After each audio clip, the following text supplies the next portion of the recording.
This is the beginning of this video. William, it's 3 o'clock in the morning, and you know what that means. It's time, once again, to contemplate our mortality. William, recently I've been thinking a lot about what's going to happen to this body after I'm,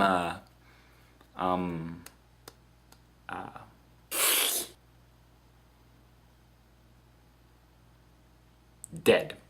It shouldn't really matter what happens to flesh and bones after I die. I mean, I'm not even going to be around for it. I'll be too busy having adventures in whatever afterlife does or doesn't exist. For the record, I hope an afterlife does exist, and I hope even more that it is exactly like the afterlife shown in Bill and Ted's Bogus Journey. Even if I get ghostbusted or Beetlejuiced, it shouldn't matter what happens to my body because I'm gonna be done with it by then.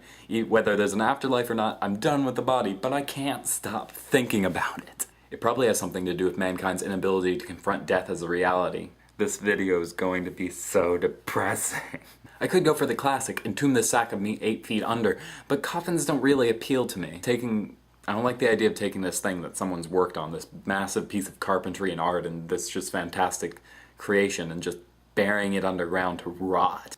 That probably says more about my feelings towards death than it does about my feelings towards coffins, but I'm going to avoid more introspection on this subject because this video is sad enough without delving into my psychology. I've just looked at some coffins online. Oh my god, I've just looked at some coffins online. and some of them are really cool, William. Some of them are really cool, especially the fantasy ones made by this guy in Ghana, giant fish and lion and guitar and coke bottle. They're cool, William. They're just cool, and I don't want to bury cool things unless they're in a time capsule.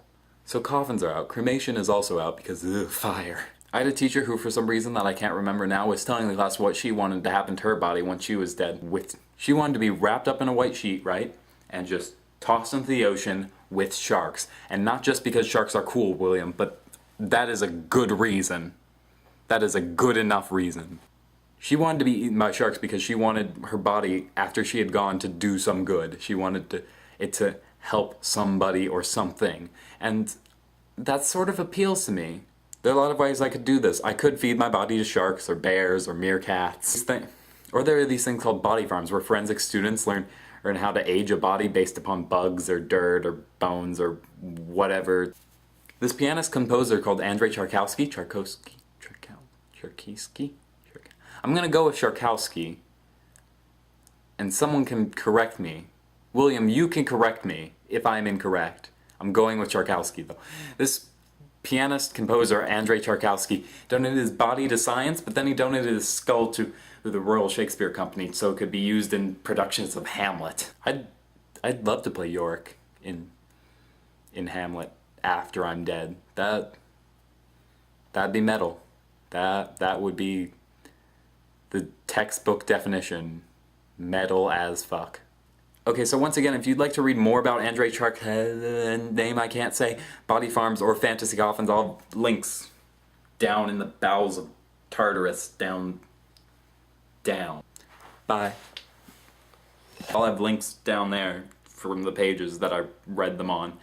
You'll love it. It'll be great. Links. Everybody loves links. Everybody loves Link. That's why Legend of Zelda did so good.